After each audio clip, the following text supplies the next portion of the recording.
Okay, today's topic is change in amplitude on sinusoids.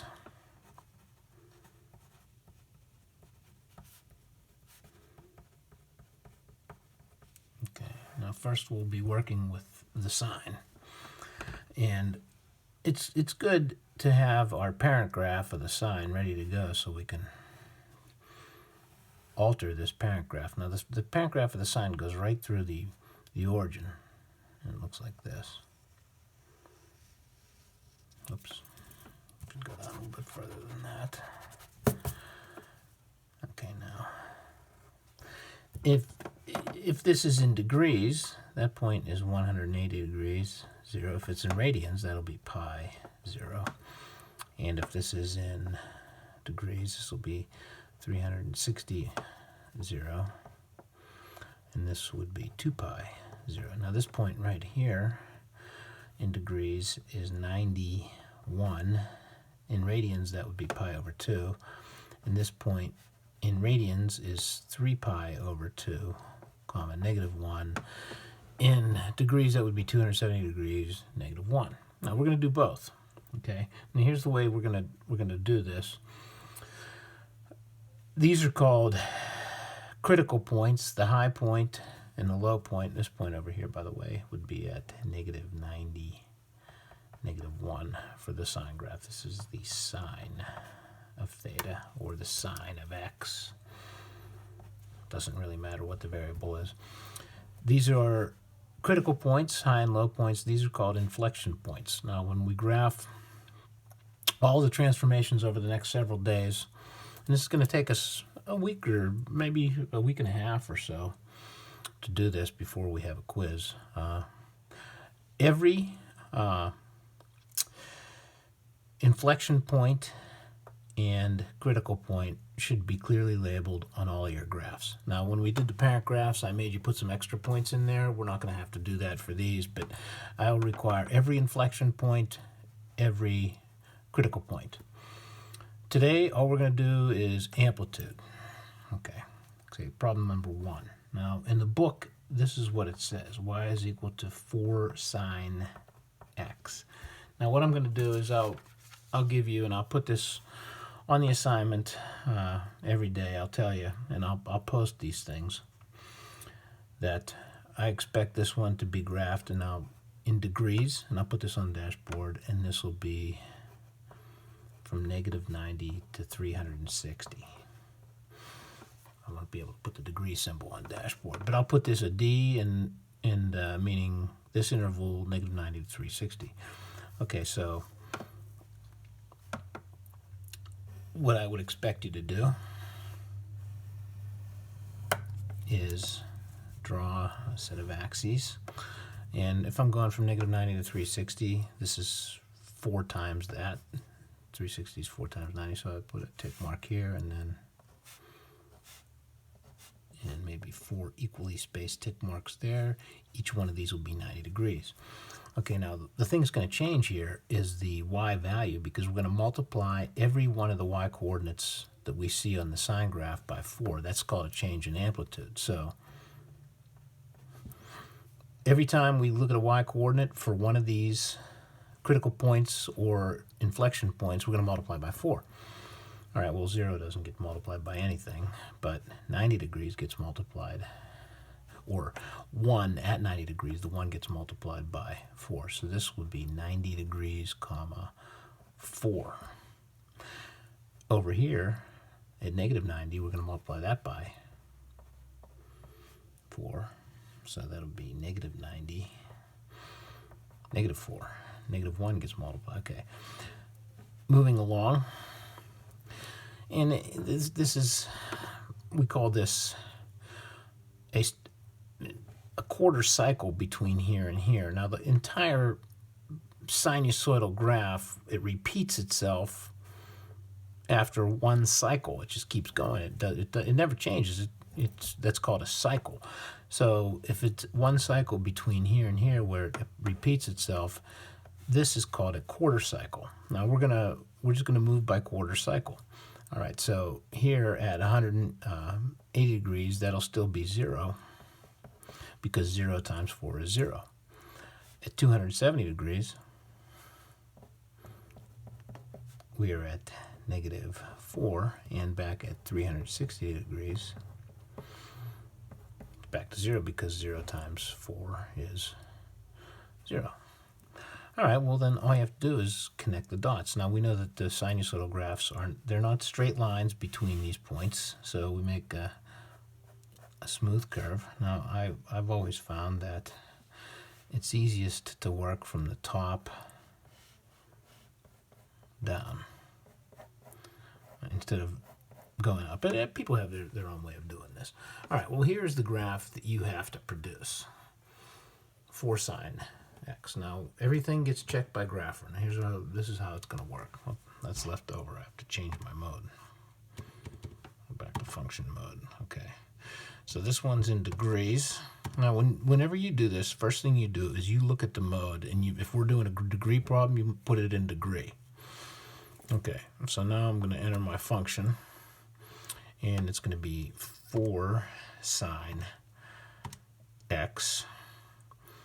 And it could be, the book says x, sometimes I write theta, sometimes I write x. It really doesn't make any difference. But before you press graph, here's what you should do. If I give you negative 90 to 360, you go and you enter directly negative 90, 360, and we have tick marks every 90 degrees. You make it look like that.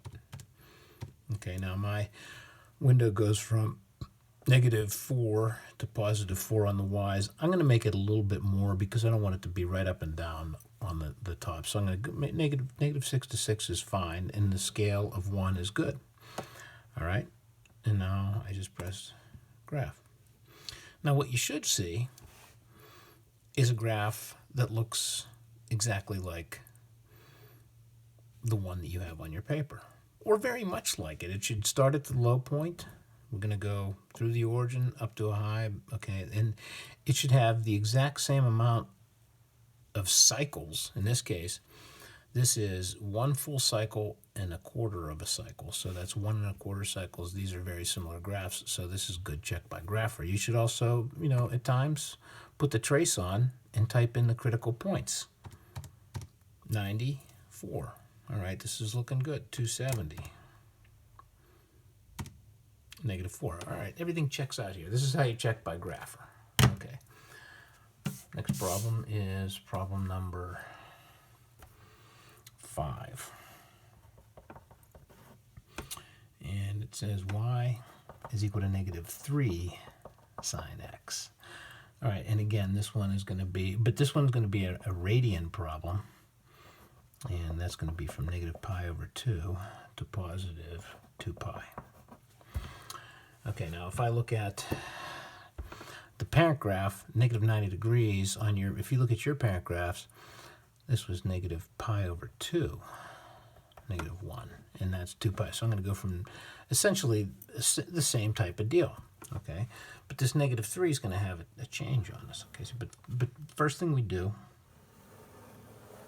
is set up our axes, and they're going to be similarly spaced to what we did the last time, because we have this pretty much the same type of graph, but we're just in radians this time as opposed to degrees. Okay, so if negative pi over 2 is 1/4 of 2, or pi over 2 is 1/4 of 2 pi, so I'm going to have 1 tick mark over here and 4 over here. That would be negative pi over 2 to positive 2 pi. All right, now I'm going to look at the parent graph, and I'm going to multiply the y-coordinates by negative 3. Well, all of the zeros are going to stay 0 because 0 times anything is still 0. So I'm going to have zeros here. This is a little bit different way of doing it than I did last time. So I'm going to put all those zeros on there. Okay, now this one, negative pi over 2, negative 1, if I multiply that by negative 3 times negative 1, that gives me a positive 3. So I will have a point up here at negative pi over 2, positive 3. On the parent graph, I have 90 degrees, 1. I'm going to multiply that by negative 3. So at 90, I will have negative 3. We won't have 90 because we're in radian mode. so that will be positive pi over 2 negative 3. This point right here was at pi, so that'll be pi 0. We will have a point at, now going up here at, to look at the parent graph, 3 pi over 2, the value is negative 1, so I'm going to multiply that negative 1 by negative 3, and again, I will be at positive 3. So 3 pi over 2, positive 3, and then 0 times negative 3 is still 0, so this would be 2 pi 0. Okay, and again, smooth curve.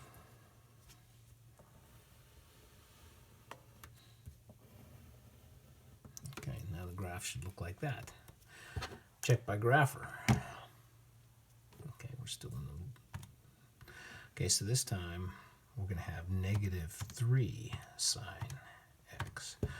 We don't have to change that window because, well, we do have to change the window. I take that back because we are in radian mode. So I'm going to go to radian mode, go to the window, and the window is negative pi over 2 to 2 pi. So negative pi divided by 2, and we type it directly in there, 2 pi. And tick marks of pi divided by 2. The y values don't have to change because negative 6 to 6 is fine. So here we go. And again, we're looking for confirmation that we did this correctly, and you should graph and then check by grapher. Graph on your paper, then check by grapher. That's the way this should be done. You graph it, then you put it into the calculator, set your window, and check by grapher. All right. Okay. Next problem is number 31. But to do that, we have to talk about, or at least put our cosine parent graph up here. Now you should have your cosine parent graph, but I'm going to put the cosine parent graph up here.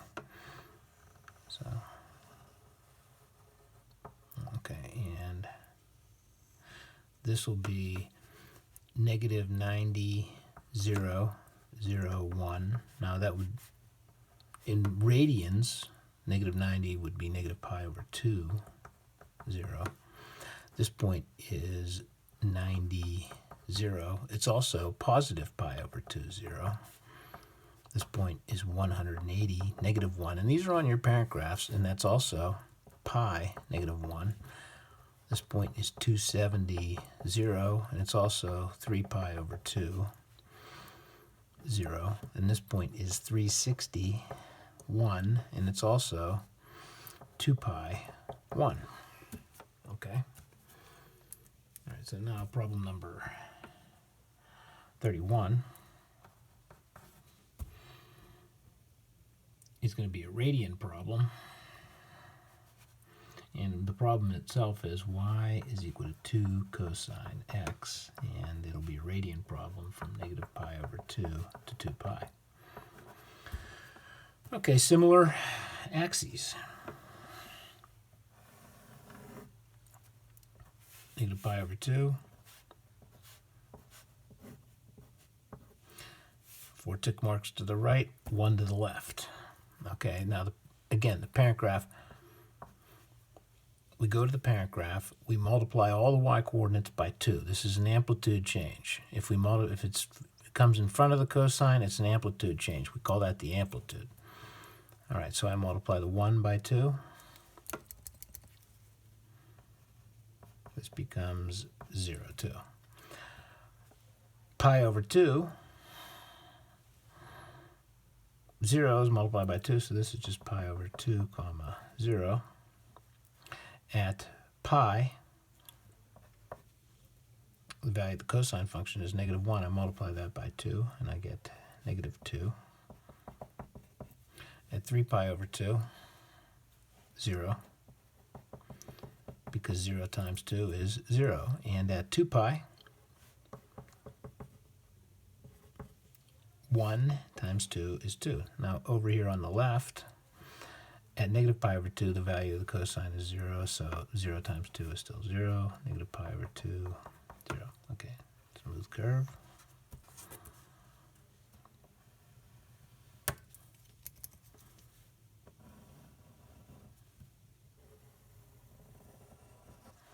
Okay, we will check by grapher.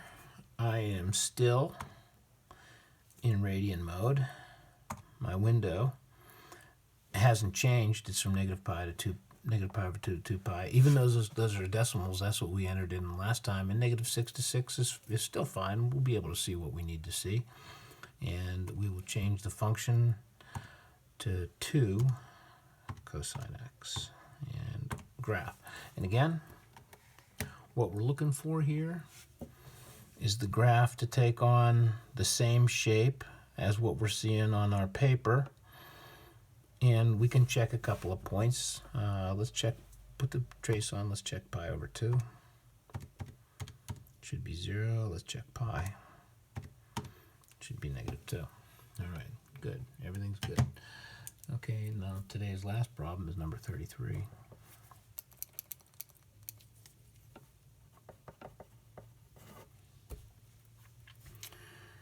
All right, and number 33, y is equal to negative 2 cosine x. Now this will be a degree problem, and it will be from negative 90 to 360 degrees. Okay.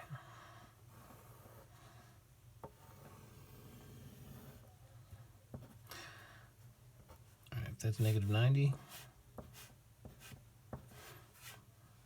negative 90 to 360. Okay, we go to the parent graph. Anywhere there's a 0, there's going to be a 0. So there's a 0 here, because we're multiplying by 0. There's a 0 here, negative 90, 90, and then again at 270. We'll put these points in after we put the graph on there.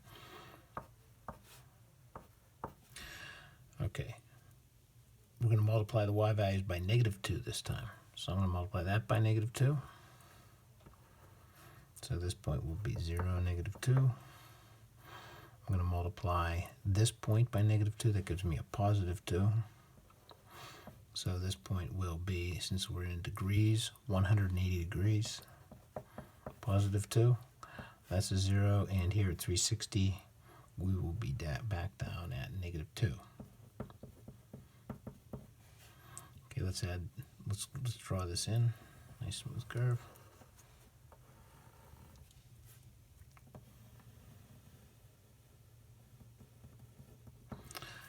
Okay, now this point, we should put these in. 270 degrees, 0. 90 degrees, 0. And negative 90 degrees, 0. Let me check my grapher. Let me slide that up a bit. Okay, back to degree mode. And this time we have negative 2 cosine x. Let's alter our window. Window is from negative 90 to 360. Those tick marks at 90. Y-min, Y-max, not a problem. Okay. Okay, perfect. Graph looks exactly like the way we had it on paper. We're checking by grapher. You can put the trace on, try a couple. I'm not going to do that. All right, so your assignment is, and I'll tell you what, I will just put it up here. This is what I had last year. Instead of writing this down, you'll be able to look at it if, once you see the, let's see, that's on screen, I believe. Okay, so here it is. Numbers 2, 6, 32, and 34. All right, this stuff we'll do later. And those are different things, so you don't have to do those tonight or today. Okay, I will post these things on dashboard tomorrow morning. I think I got my dashboard thing figured out as to why those things didn't post, so I will. I think that's been taken care of. All right, I'll talk to you tomorrow.